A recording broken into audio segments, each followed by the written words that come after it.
जय श्री कृष्णा। राधे राधे। आज हम सुनेंगे कीड़ी नगरा की कहानी। हमारे हिंदू धर्म में ऐसी बहुत सी कहानियाँ हैं जिन्हें सुनना अत्यंत पुण्यदायी होता है। जैसे धरती माता की कहानी, सीता माता की नितनेम की कहानी, गौ माता की कहानी।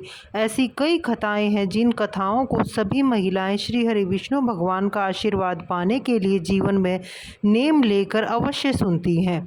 कहते हैं कि इन कथाओं को नेम लेकर सुनने से घर में कभी भी आर्थिक समस्याओं का सामना नहीं करना पड़ता। घर में अन्न धन के भंडार भरे रहते हैं। इनमें से एक है कीड़े नगरे की कहानी। कहते हैं कि चींटियों में श्री हरि विष्णु भगवान का वास होता है।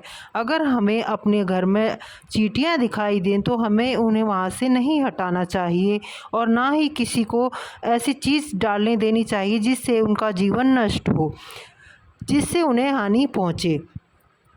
अगर हम चींटियों को हानि पहुंचाते हैं तो श्री हरि विष्णु भगवान नाराज़ हो जाते हैं और घर में अन्न धन की कमी हो जाती है और हमें किसी भी कार्य में सफलता प्राप्त नहीं होती। कीड़ी नगरा कहानी सुनने का नेम लिया जाता है। इसे 11 दिन, 21 दिन, सवा महीने के नेम से सुना जाता है। इसमें चींटियों के लिए भोजन जैसे 1 किलो आटे में आधा किलो शक्कर और 100 ग्राम घी डालकर मिश्रण तैयार किया जाता है और चींटियों को डाला जाता है। जितने दिन का नेम लिया जाता है उतने दिन के बाद इसका उद्यापन भी किया जाता है। तो अब सुनते हैं कीड़ी नगरे की कथा। तो सभी विष्णु भक्त इस पौराणिक कथा को श्रद्धा भाव से सुने और हुक्कारे भरते रहें। कमेंट बॉक्स में श्री हरि विष्णु भगवान की जय को लिखकर इस कथा को लाइक करें और ज़्यादा से ज़्यादा शेयर करें। अगर आपने मेरे चैनल को सब्सक्राइब नहीं किया है तो ज़रूर करें। श्री हरि विष्णु भगवान आपकी सभी मनोकामनाएं पूर्ण करें। बोलो लक्ष्मीपति नारायण भगवान की जय। पुराने समय की बात है। एक गांव में एक बुढ़िया माई रहती थी। उसके 2 बेटे और 2 बहुएं थी। छोटे पोता पोती भी थे। बुढ़िया विष्णु भगवान की परम भक्त थी। वह हमेशा पुण्य के कार्य किया करती थी, दान धर्म भी किया करती थी, लेकिन वह कभी भी मंदिर व सत्संग में नहीं जाया करती थी, ना ही वह तीर्थ स्थानों पर स्नान करने जाती थी। गांव में एक विष्णु मंदिर था जिसमें गुरुवार, एकादशी और पूर्णिमा के दिन कीर्तन होते थे। तो वह बुढ़िया भजन कीर्तन सुनने के लिए वहां कभी नहीं जाती थी, हमेशा घर के कार्यों में ही लगी रहती थी। वह मन ही मन में विष्णु भगवान का सुमिरन करती रहती थी। एक बार की बात है कि विष्णु जी के मंदिर में भागवत कथा हो रही थी। बुढ़िया के बड़े बेटे ने कहा कि माँ, आप तो सदैव घर के कार्यों में लगी रहती हैं और विष्णु की भक्ति भी करती हैं, तो आप भागवत कथा का श्रवण करें। जो आप कार्य करती हैं वे बहुओं को सौंप कर आप भागवत सुनने जाया करो। बेटे के मान को रखने के लिए माँ ने कहा कि ठीक है, मैं चली जाऊंगी, पर वह नहीं गई। बेटे ने देखा कि माँ भागवत सुनने नहीं जा रही है तो उसने फिर कहा कि आप भागवत सुनने के लिए जाइए और अपना कार्य मुझे बताइए। सभी महिलाएं कथा सुनने जाती हैं। बुढ़िया ने बेटे से कहा कि मैं जा रही हूँ, और वह सभी घर के कार्यों को समाप्त करके चली। तो वह मंदिर की तरफ जाने लगी तो रास्ते में श्री हरि विष्णु भगवान सन्यासी का भेष बनाकर बुढ़िया माई के पास आते हैं और कहते हैं कि हे बुढ़िया माई, अब तुम कहाँ जा रही हो?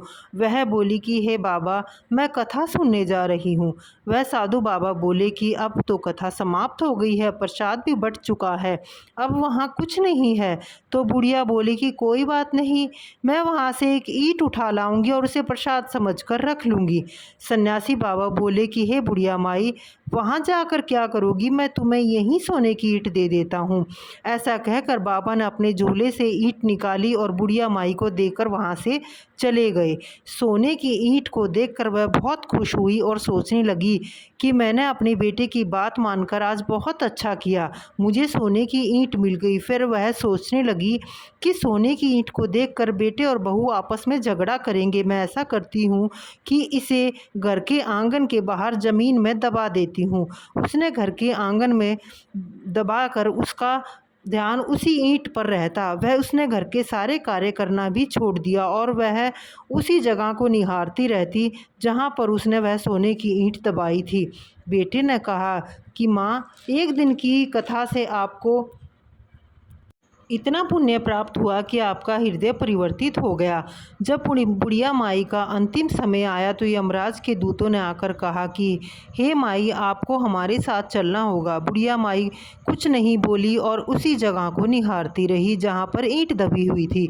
यमराज के दूतों ने धर्मराज के पास जाकर बुढ़िया माई को छोड़ दिया और उन्होंने लेखा जोखा करके बुढ़िया माई को कुतिया की योनि प्रदान की। कुतिया बनी बुढ़िया उसी गांव में आई और उसी जगह को देखते हुए वहां पर बैठी रहती। बहू ने उसे कुतिया को कई बार देखा और जब अपने पति से कहा कि यह कुतिया इस प्रकार देखती है, कहीं यह बच्चों को काट ना ले। बेटे ने उस कुतिया को डांटा पर वह नहीं गई। इस प्रकार उसने कुतिया को डंडे से मारा। डंडे से मारने के पश्चात उसकी मृत्यु हो गई और फिर उसे सर्प की योनि मिली। सर्प की योनि प्राप्त होने के बाद भी वही उसी स्थान पर कुंडली मारकर बैठ गई। बहू ने सर्प को देखा और फिर उससे अपने पति से कहा कि सर्प को यहाँ से हटाओ। उस सर्प को भी बेटे ने मारकर फेंक दिया। इस प्रकार सर्प की योनि से मुक्त होकर बुढ़िया को चींटी की योनि मिली और वह उस आंगन में कीड़ी की नगरास होकर बैठ गई। एक सन्यासी बाबा उनके यहाँ आए और भिक्षा मांगी। जब बेटे ने कहा कि हे बाबा, हमारे घर के आंगन में आइए और देखिए किस प्रकार कीड़ी नगरा फैला हुआ है। बाबा ने वहाँ जगह खुदवाई तो वहाँ से 27 सोने की ईंटें निकली। बाबा ने कहा कि इन सोने की ईंटों से तुम दान पुण्य करो और गरीबों को दान करके चींटियों को भोजन दो, गौशाला में दान करो, तभी तुम्हारी माँ को मुक्ति मिल सकती है। इन सोने की ईंटों के कारण ही तुम्हारी माँ को मुक्ति नहीं मिल पा रही है। उस सोने की ईंटों पर दोनों भाइयों में झगड़ा हुआ और उनके घर की सुख शांति समाप्त हो गई। कुछ दिनों के पश्चात सन्यासी बाबा वहाँ फिर आए तो उन बेटों ने फिर सन्यासी बाबा से कहा कि हे बाबा, हमारे घर की सुख शांति बिल्कुल खत्म हो गई है, कृपा करके कुछ उपाय बताइए। सन्यासी बाबा ने कहा कि सोने की ईंट ने ही तुम्हारी माँ को मुक्ति नहीं प्रदान की। उन दोनों बेटों से कहा कि तुम इन पैसों से कुएं खुदवाओ, मंदिर बनवाओ, दान पुण्य करो और माँ की मुक्ति के लिए अनेकों अनेक उपाय करो और चींटियों को आटा डालो, तभी तुम्हारी कीड़े नगरे की कहानी चल पड़ी। इस प्रकार दान पुण्य करने से उनके घर में धन संपन्नता बहुत अधिक हो गई। हे विष्णु भगवान, जिस प्रकार आपने बुढ़िया के घर में अन्न धन का भंडार भी भरा है, उसी प्रकार जो भी इस कथा को सुने उसके घर में अन्न धन के भंडार भरे रहें। प्रेम से बोलो श्री हरि विष्णु भगवान की जय। जो भी इस कथा को सुनता है उस पर श्री हरि विष्णु भगवान की असीम कृपा होती है। यह कथा आपको कैसी लगी कमेंट करके अवश्य बताना और ज़्यादा से ज़्यादा शेयर करना। जय श्री कृष्णा। राधे राधे।